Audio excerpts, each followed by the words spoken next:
जुड़े हुए हैं। खान साहब, आपके पास आ रहा हूं। समाजवादी पार्टी की सरकार, यानी कि मौजूदा वक्त में आपकी सरकार, किस तरह की स्थिति आपने पैदा की है, किस तरह के कामकाज आपने किए हैं, किस तरह से आपको लगता है कि विधानसभा चुनाव 2017 में एक बार फिर से समाजवादी पार्टी की सरकार बनने जा रही है? सबसे पहले तो मैं इंडिया क्राइम की टीम को धन्यवाद कहना चाहूंगा कि मुझे यहाँ पे बुलाकर मेरे विचार सुनने के लिए मुझे एक मंच दिया जी। अब आता हूँ दूसरी बात पे। अभी मेरे बड़े भाई ने, विनय प्रधान जी ने बहुत बड़ी स्पीच दी थी कि हम देवबंद सीट जीते।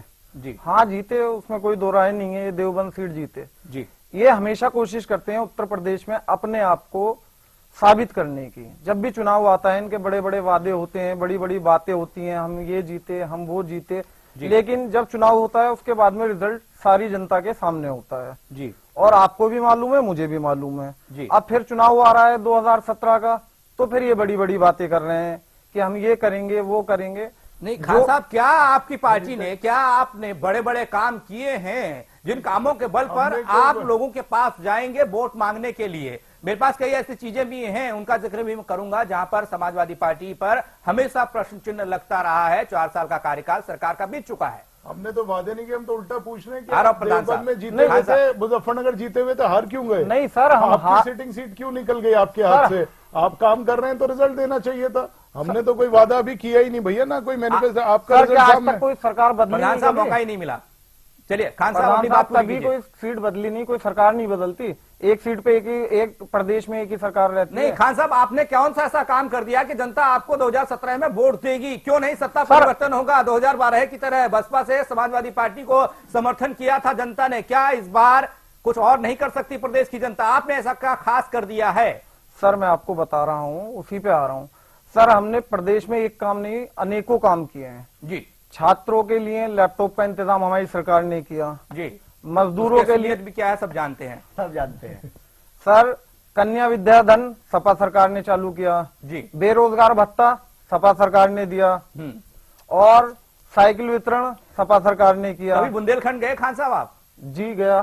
क्या वहां पर आपने लाइट देखी, साइकिल देखी, पानी बिक लैपटॉप देखा? 20 रुपए में पानी बिक रहा है। खान साहब जवाब दीजिएगा, प्रधान साहब देने दीजिए। जी सर, वहाँ पे सब कुछ अवेलेबल है। जी। क्या साथ चलेंगे दोबारा पंकज जी के साथ? जी जी, मैं जाने के लिए तैयार हूँ सर। चलिए रिजर्वेशन कराइएगा। खान साहब, सर कभी भी करा लीजिए। गलत बात है सर, कभी भी करा अवगत लीजिए। नहीं है आप, बुंदेलखंड की जमीन सर से एक दो अवगत जिलों नहीं है में, आप। सर एक दो जिलों में, सिर्फ एक दो जिलों में वर्कआउट करके कुछ आइए। परेशानी मैं 13 है। जिलों का जिक्र कर सकता हूं यहीं पर इसी वक्त खान साहब आपके सामने। उसमें मध्य प्रदेश के जिले भी हैं जहां भारतीय जनता पार्टी की सरकार है, और उत्तर प्रदेश के जिले भी हैं जहां पर समाजवादी पार्टी की सरकार है। दोनों जगहों पर 13 जिले हैं और 13 जिलों में बुंदेलखंड की हालत खराब है। आज आप इस मंच से ये कह रहे हैं कि विधानसभा चुनाव 2017 की तैयारी समाजवादी पार्टी इस बेस पर कर रही है कि साइकिल चला रही है, लाइट दे रही है, लैपटॉप दे रही है, लेकिन बुंदेलखंड के जवाब पर आप घिरते हुए नजर आ रहे हैं। समाजवादी पार्टी घिरती हुई नजर आ रही है। सिर्फ एक दो जिले हैं। नाम बताएंगे एक दो जिले का, नाम बताएंगे एक दो जिले का।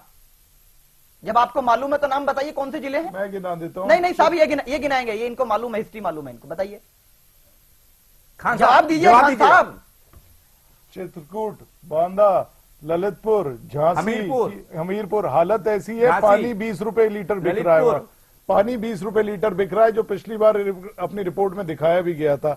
इन्हीं के वजह से तो रिजल्ट ये है कि आप जीती हुई सीटों पे हार रहे हैं जहां बाई इलेक्शन हो रहा है। जी। चौहान साहब आपके पास आ रहा हूं, इसी पर जाऊंगा। खान साहब आपको छोड़ने वाला नहीं हूं, क्योंकि स्थिति आप बताएंगे, समाजवादी पार्टी से आप हैं, आप उसके नुमाइंदे हैं, सरकार आपकी है, जवाबदेही आपकी बनती है। 2017 का विधानसभा चुनाव अगर जीतना है तो जवाबदेही बनेगी। चौहान साहब, जिस तरह की स्थिति मौजूदा वक्त में समाजवादी पार्टी के मुंह से आज जवाब नहीं निकलता, बीजेपी आरोप लगाती है, कांग्रेस कहती है हम तैयारी कर रहे हैं, देवबंद सीट हमने जीत ली तो पूरा उत्तर प्रदेश हमने जीत लिया है। वैसी साहब उत्तर प्रदेश में भी कदम रखने जा रहे हैं। जो खबर मेरे पास है, किस तरीके से आपकी पार्टी काम करने जा रही है, कौन सा मुद्दा, कौन सा एजेंडा ऐसा है जो ओवैसी जी का साथ देगी उत्तर प्रदेश की जनता?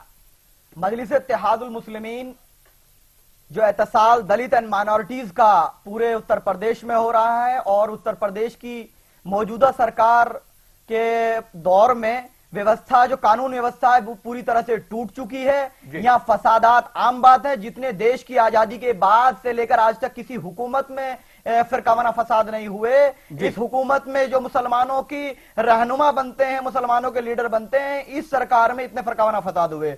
दूसरी बात, जब फिरकावाना फसाद में हमारे बच्चे मर रहे थे तो इनके मिनिस्टर साहब जवाब देते हैं कि अगर साइबेरिया में लोग सब मर गए होते, अगर ठंड से मर गए होते, तो मैं इनसे ये पूछना चाह रहा हूं कि आपसे बड़ा इस कॉन्स्टिट्यूशन का दुश्मन मुल्क में ढूंढना बड़ा मुश्किल है, जो राइट टू लाइफ के खिलाफ है। हमारे लीडर को उत्तर प्रदेश में बोलने की इजाजत नहीं है, जो right to freedom of expression के खिलाफ। ओवैसी साहब ज्यादा मीठा बोल जाते हैं, इसलिए इजाजत नहीं है शायद। क्या समाजवादी पार्टी, क्या कोई लीडर ये बताएगा कि मेरे लीडर ने असदुद्दीन ओवैसी साहब का कोई single statement constitution of India के खिलाफ है और मेरे लीडर ने 2 रैलियां की? क्या कोई दंगा हुआ? क्या कोई फसाद हुआ? क्या कोई इलेक्शन कमीशन ने उनके खिलाफ नोटिस जारी किया? कुछ नहीं हुआ। भदरसा के अंदर, बीकापुर के अंदर 2 रैलियां हुई, भदरसा में और सुहावल में। वहां के डीएम साहब से पूछ लीजिए, कोई फिरकावाना फसाद नहीं हुआ, किसी तरह के गलत बयानबाजी का इस्तेमाल नहीं किया गया। फिर क्यों मेरे लीडर से इनके पेट में पेचिश हो जाती है कि वो आएंगे और इनके झूठे वादे, 18% रिजर्वेशन का झूठा वादा, हमारे बेगुनाह बच्चों को जेल से छुड़ाने का वादा, यहाँ पर कानून व्यवस्था बनाने का वादा, अच्छी शिक्षा देने का वादा, जो ये इन्होंने वादे किए थे, इसमें ये नाकाम है। इनके पास आजम खान जैसे कौम के ठेकेदार बैठे हुए हैं जो सिर्फ दलित और मुसलमानों के खिलाफ नाइंसाफियां कर रहे हैं। क्या ये बताएंगे इन्होंने दलित के लिए कितना काम किया? दलित के घर में आग लगती है। साहब, ये तो समझने वाली बात है कि बुंदेलखंड का इतना बड़ा मुद्दा मैंने जब जिक्र किया, जब सवाल किया, तो उसका जवाब मुझे नहीं मिलता है। अब ये जब आप अंदरूनी बातें जानने की कोशिश करेंगे तो उनका जवाब शायद ही आपको मिल पाएगा। एक छोटे से ब्रेक के लिए यहाँ रुक रहे हैं। ब्रेक के बाद भी हम जब वापस आएंगे तो बताएंगे कि ओवैसी के उत्तर प्रदेश में आने से किस